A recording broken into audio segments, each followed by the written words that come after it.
Hablaremos de algunas extravagancias en el periodo que duró, en el breve periodo que duró el reino de Jerusalén, el reino franco de Jerusalén, ¿no?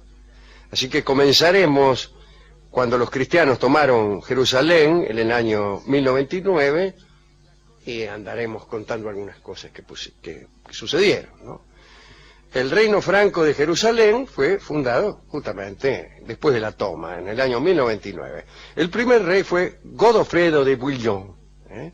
Instalaron allí en Jerusalén una altísima cruz, era dorada y era alta para que pudieran verla desde todos los puntos de la ciudad.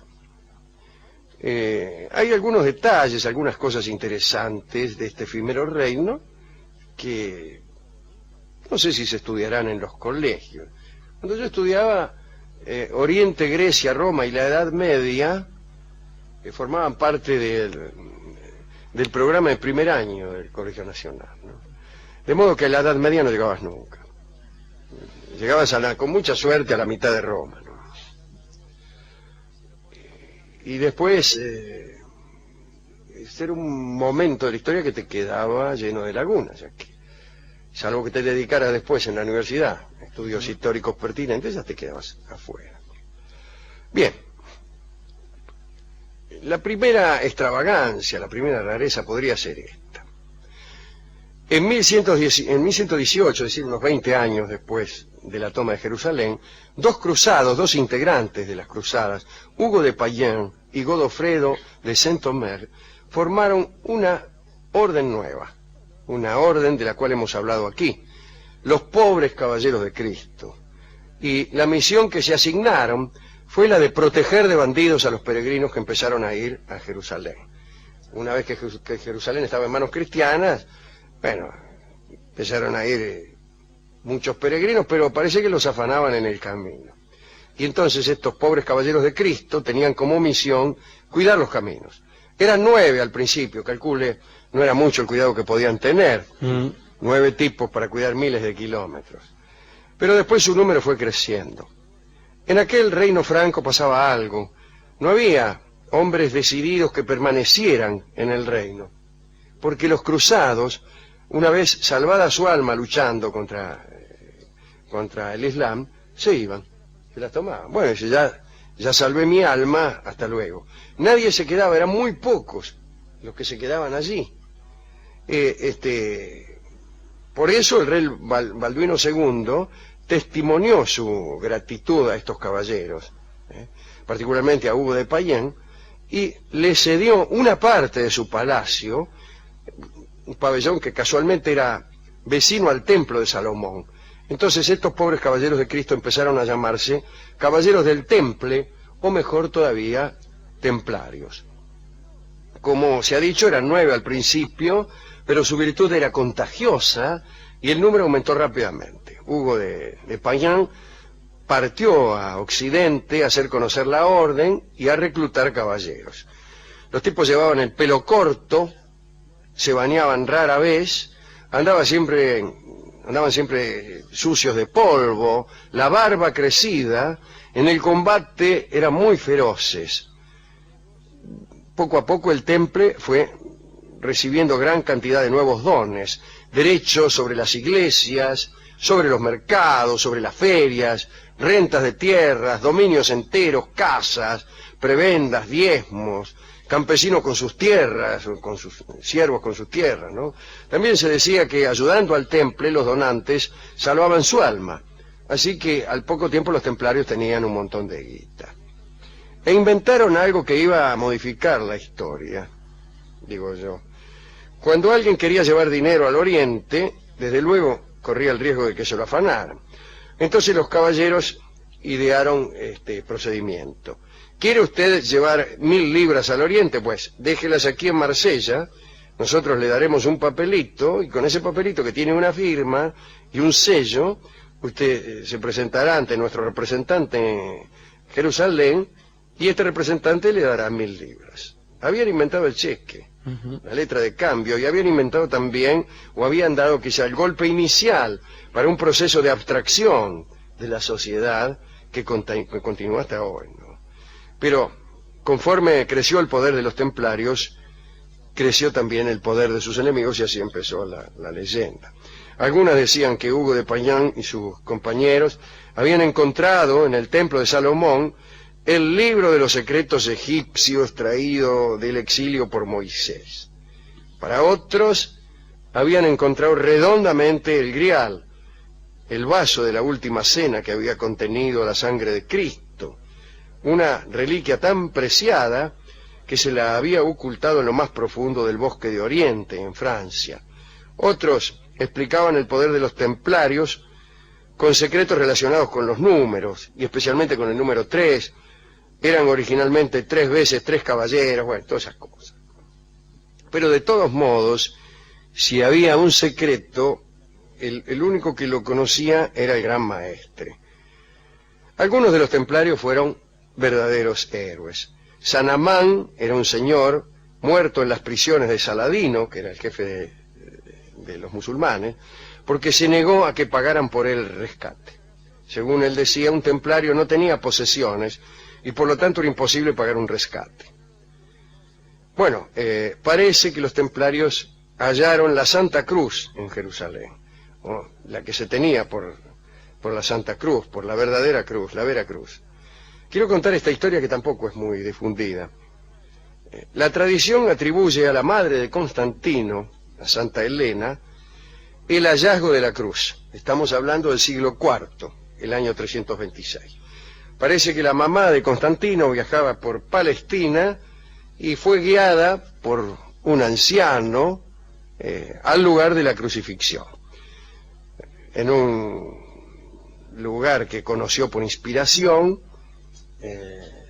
la mamá de Constantino hizo excavar y allí hallaron 3 cruces, seguramente la de las 2 chorros y la del hombre. La Vera Cruz había sido diseñada, o mejor dicho, señalada por un milagro. No sé cuál realmente.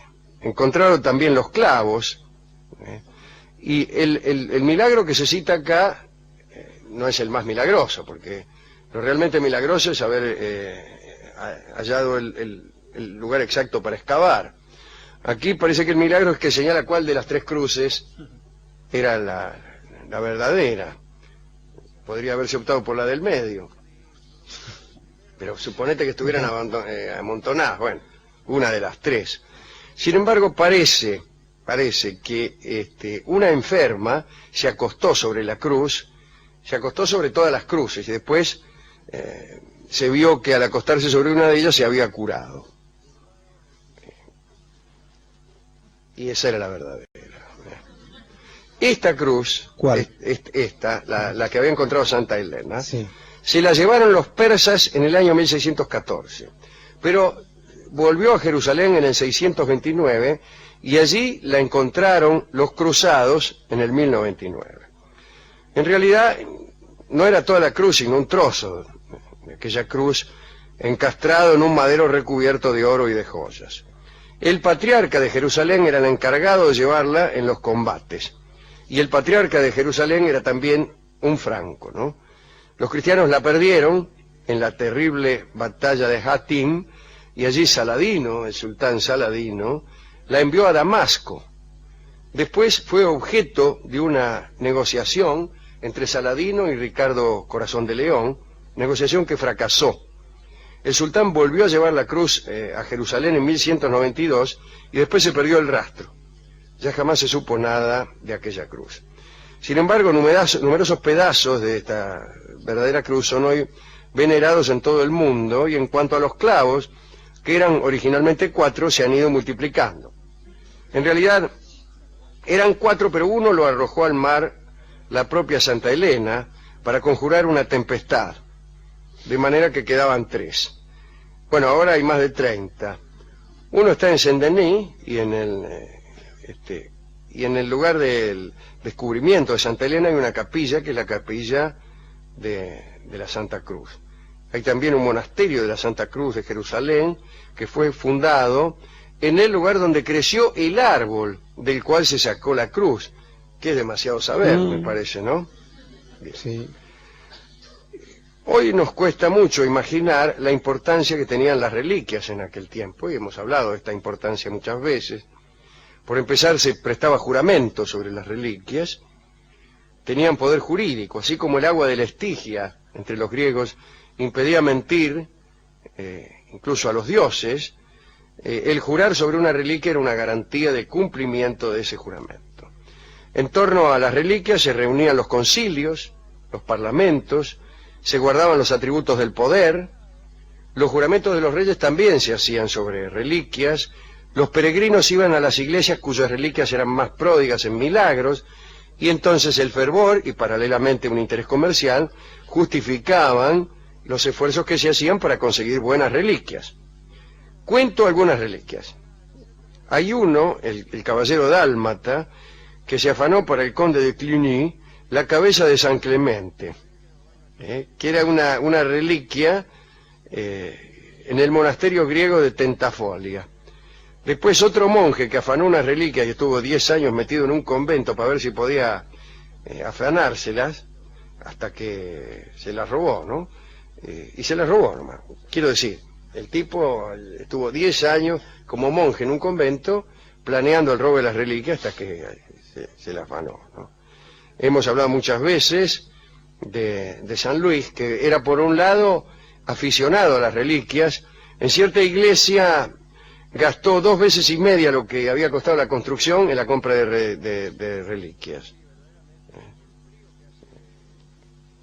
Bueno, pero no solo era aficionado, sino que él mismo producía reliquias, ya que tenía fama de santo en vida. Entonces le afanaban pedazos de ropa, si se sentaba en el suelo, tomaban la tierrita, sí. Así que bueno. O le hacían bendecir niños todo el rato, ¿no? No todas las reliquias tenían el mismo precio. Lo más caro era hueso de apóstol. En un monasterio francés se encuentran las siguientes reliquias: una piedra de las que usaron para lapidar a San Esteban, cabellos de San Bernardo, un fragmento del pesebre, 2 dientes del profeta Amos, incienso de los Reyes Magos, un pedazo de un zapato de San José.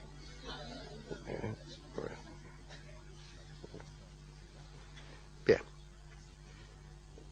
En Notre Dame hay algunas reliquias, Ahí hay uno de los santos clavos, lo muestran en Cuaresma, y hay, creo que, me parece, no estoy muy seguro, pero creo que hay una corona de espinas del Cristo. Una de las 3 que hay está en Notre Dame. Bueno, muy bien. Ahí estaba el reino franco de Jerusalén, con esa gente que no se quería quedar, con otros que venían con barcos llenos de mujeres, que traían para tentar a los cruzados a que se quedaran, ¿no? También andaban caballeros bajo el sol ardiente, cubiertos con una cota de malla y con yelmo, impropiamente vestidos, con sus escudos que recién entonces empezaban a pintar. Fue en esa época que empezó esa costumbre de pintar los escudos, y esa costumbre dio lugar a la heráldica. Los pintaban primeramente para reconocerse en los torneos, después se hicieron hereditarios. Casi todas las palabras de la heráldica vienen de idiomas orientales. El gul es rojo en persa. El azur es azul, que es una palabra árabe. El sable viene quizá de la marta sibelina, el sable que es un color gris, ¿no? El sínople es el verde, y también en idioma persa. Pero sucedió también que entre los pocos que se quedaban empezaron las peleas. El poder del rey era relativo en el reino franco. De Yapa apareció Balduino IV, un rey que era leproso, un hombre de mucho valor, pero tan enfermo que tenía que ser arrastrado en una litera a las batallas. A la muerte de este hombre, él había designado sucesor a un niño de 5 años y regente a un hombre muy prudente, Raimundo de Trípoli, pero el chico era muy enfermizo y murió, y ahí se armó entre los varones, entre los señores que estaban en el reino, se armó la de Dios es Cristo, ¿no? Porque el gran maestre del temple y Raimundo de Chatillon, y un señor Bidford, gente muy poderosa, ¿no? Empezaron a competir entre ellos. Tuvo lugar, en ese momento de gran división de los señores occidentales, la gran batalla de Hattin, con 40.000 musulmanes contra 20.000 cristianos, y los cristianos, más que nada por las divisiones a que se ha hecho mención, perdieron aquella batalla, y hubiera sido posible, absolutamente posible, haber hecho un acuerdo con Saladino, pero había mucha gente sin escrúpulos. Chatillon, Raimundo, hacía saqueos. Por ejemplo, una vez saqueó una caravana con tanta mala suerte que en la caravana iba la hermana de Saladino, y le pidieron 1000 camellos por la hermana, la sometieron a toda clase de humillaciones, y Saladino, que estaba muy dispuesto a negociar, no tiene más remedio que convocar a la Guerra Santa, y los derrota. Después de la batalla de Hattin viene el sitio de Jerusalén, cae rápidamente Jerusalén, y el día 2 de octubre de 1187, Saladino entró a la ciudad por la puerta de la vid y derribó aquella cruz alta que habían puesto los cristianos. Se estableció también un rescate para aquellos que podía pagarlo, ¿no? Para los prisioneros, para los que habían caído en manos de Saladino. Y el propio Saladino ponía plata de su bolsillo para pagar rescates a los pobres, ¿no? Sus propios vencidos. Pero desde luego no alcanza para todos, y unos 20.000 marchan a Egipto como esclavos. Y al día siguiente de ese 2 de octubre, la hermana de Saladino, la que había estado en aquella caravana, mandó a Damasco 5 camellos cargados con agua de rosas, y el sultán en persona, de rodillas, lavó el suelo de Sacra que guardaba de Damasco, mandó 5 camellos ciertamente, que guardaba la roca sagrada en la que Mahoma dejó la tierra cuando hizo aquella famosa visita a los cielos, durante la cual, entre otras cosas, negoció el número de oraciones que los fieles deben realizar cada día. Visita que duró tanto y tan poco, ¿no? Duró tanto y tan poco, porque cuando él subió, la mula que él tenía derramó una jarra con agua. Él subió, recorrió los 7 cielos, habló con los profetas, habló con la mismísima divinidad, conoció muchísimos secretos, y cuando regresó todavía tuvo tiempo para impedir que se derramara el agua de la jarra. Bien, esa roca sagrada fue lavada con agua de rosas, y Jerusalén dejó de ser Jerusalén para ser Al-Quds la Santa, Al-Sharif la Noble, hermana de la Meca, la novia del Islam. Estas son las cosas que quise contarle hoy sobre aquel momento de la historia que está entre 1099, cuando los cristianos tomaron Jerusalén, y 1187, cuando Saladino derribó la cruz que habían puesto los cristianos. ¿A quién quiere dedicarle esto? A la hermana de Saladino. A la hermana de Saladino. Sí, ¿no? Que a Saladino mismo también, un amigo de este programa. Entre tantas cosas que hizo, no tuvo nunca tiempo de cumplir con uno de los preceptos centrales del Islam, que es peregrinar. Nunca peregrinó Saladino a la Meca, fíjese. Nunca pudo hacerlo.